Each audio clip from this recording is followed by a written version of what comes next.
By leveraging live streaming, many of our local nonprofit partners have been able to go across the borders and across continents to having their content seen. So it's a really tremendous value add, shifting from a traditional in-person event to now a live stream event. I'm Josh Burdick. This is another episode of The Creative Brief, and I am joined today by Matt Lesinski, and we're here to talk all things virtual events. So Matt, I would love to talk with you just about what is a virtual event, what are some of the virtual events that we've done, and just kind of let our viewers in on the process a little bit, what it's like to create a virtual event, and how it can be used for businesses, for nonprofits. We've worked with a lot of nonprofits. Yeah. So where do we start? Yeah, okay, so go through your punch list here. Yeah. Okay, so there's a lot to cover within this particular topic. We define three big categories for our virtual events. There's live events, there's hybrid events, and there's premiered events. And all of them have different intricacies and best practices that we use and work with all of our clients.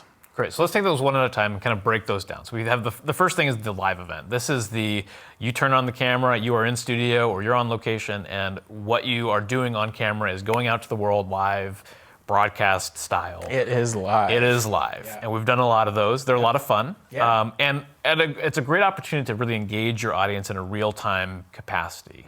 Because I think we've all watched a number of virtual events over the last 2 years, and there's definitely a difference when you're in this live experience where you have that interaction with your audience. That could be through chat or through a Zoom-like experience where you actually are able to unmute and talk to the group or break out into breakout rooms.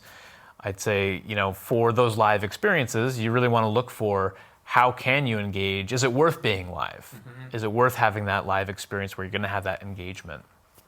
The Boys and Girls Club, they did a great job at, in their events, they love thanking their donors. Yeah. And so being there, seeing donations come in, they have a team they'll receive notes and bring the notes in to them, and then they'll read them on camera in real time. And that's a pretty cool thing as a participant to hear your name read in a live event. Yeah, you're part of the show then. And so your actual gift and your donation is being recognized and you're an integral part to it. So it's certainly within our nonprofit realm, that's a really dynamic way to engage them as though they're physically in the room, but safely not in that particular case. Lydia Place also does a great job with those live events, and they often have a VIP session before the event actually kicks off for their VIPs to get a little exclusive look or unboxing of their VIP box. There's all kinds of creative things that people have done to engage their live audiences. Yeah. All right, so that's live. That's live.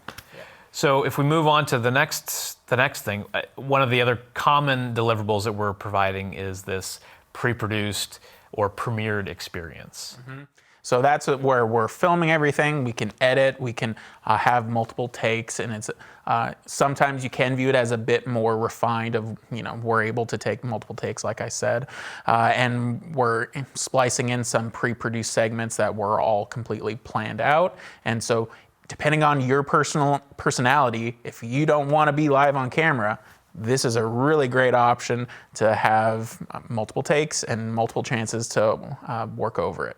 Yeah. It definitely provides you that flexibility and that option, and you don't have to do anything the day of the event. You just set it to go, schedule it, and you can have someone monitoring the chat. You can still have some level of interaction there. Yeah. You're still encouraging people to tune in at a certain time, but it is a different experience. There is somewhat less risk because you're not live. There are a lot of things to think about when you're going live that you want to plan adequately for, but in that pre-produced world, you have all that control up front, and you can create whatever you want. Yep. So we've seen great success with both of these experiences. Yeah.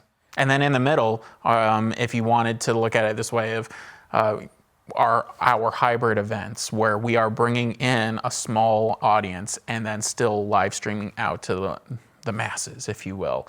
And so in doing that, we can approach that within a live or within a pre-produced area itself.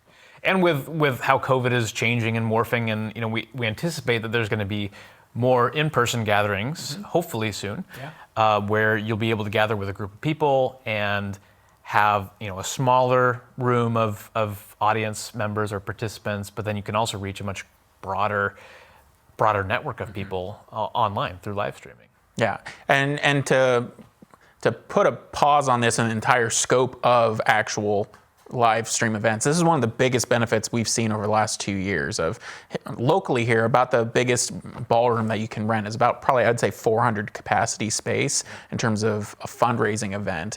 You can pump it up more if it's more like stadium seating itself, but by leveraging live streaming, many of our local nonprofit partners have been able to go across the borders and across continents to having their content seen. So it's a really tremendous value add, shifting from a traditional in-person event to now a live stream event. So all three of these areas can definitely provide that platform for it. So it just kind of comes down to what's the content that you're wanting to provide, what's the user engagement and experience you're looking for, and again, ultimately, what are those goals that you're looking for at the end of it? Yeah.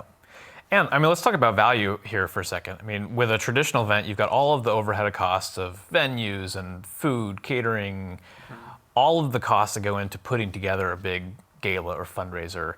With live streaming, we definitely have our own costs for producing a high quality stream. But there's a lot of really cool things you can do with that, and with the additional reach that you have through live streaming, there's a lot of value in that, and our clients have seen a lot of that value, that return on that investment in deciding to go with a virtual event.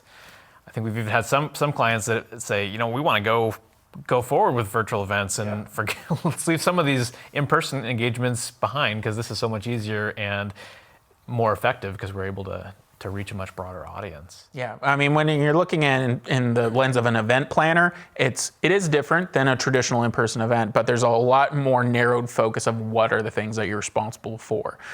Typically, if you're, let's just say, a nonprofit gala, you're still going to write a complete run of show for a script of what people are going to say, who's going to go on stage at this point, how long they get to talk, while also dealing with decor and food service and staffing and volunteers. But with virtual events, a lot of those things are minimized or just completely eliminated within this scope of work.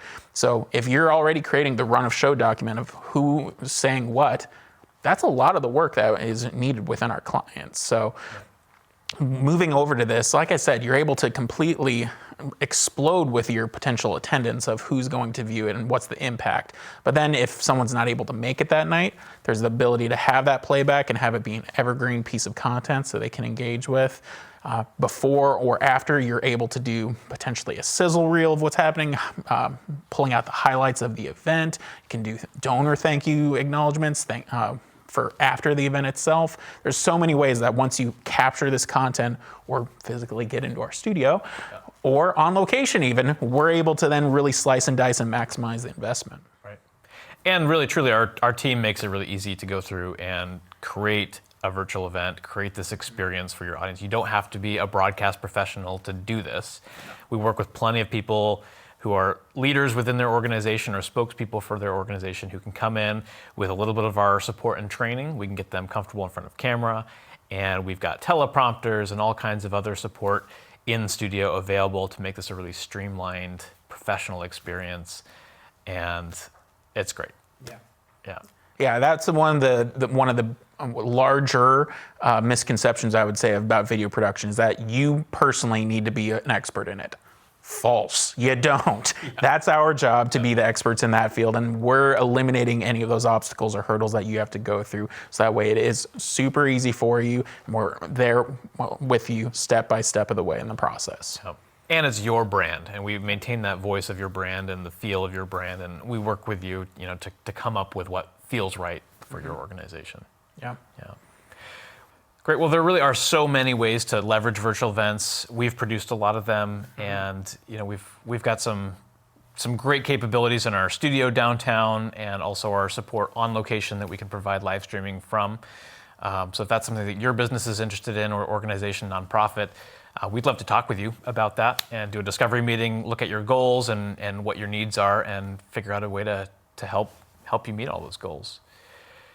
We also have a special video clip that I'd like to play about the Boys and Girls Club virtual event that we recently did for their all-county breakfast, and we'd like to play that clip now. I'm Heather Powell, CEO for Boys and Girls Clubs of Whatcom County. And I'm Sarah Maloney, Chief Development Officer at Boys and Girls Clubs of Whatcom County. We started working with Veritas when we needed to transition to virtual events due to the pandemic.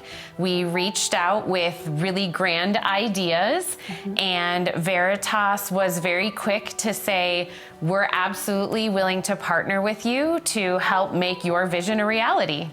And we really appreciated when we started this all a couple of years ago, Veritas was blazing a trail with us. We were one of the first in Whatcom County with our media partner to transition to these virtual events.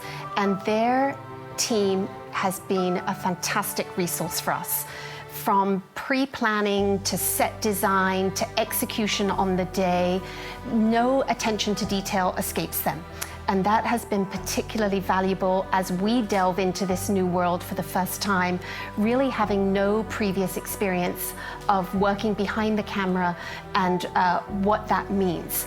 And so that has been a tremendous resource for us as well, Heather. We couldn't do our events and pull them off and have them look professional if it wasn't for the team at Veritas, like you said, in the pre-planning, telling us what they know will work and helping, like I said, have our vision be able to be reality. Each and every one of them are fully professional when it comes to the job that they do. And we have been able to be successful because we have a partner that is willing to walk alongside and hold our hand sometimes, push us a little bit sometimes, hold us back a little bit sometimes, but all of it is really important, and we're really very grateful to all of the members of the team at Veritas. Right. Yes, couldn't do it without you. Thank you so much, Sarah and Heather, for those kind words. It was a pleasure partnering with the Boys and Girls Club and your organization just to create this virtual event experience. Thank you so much for joining us on another episode of The Creative Brief. We look forward to future episodes with some great content coming down the pipeline. Join us next time. And until then, Matt, thanks for joining me. Thank you.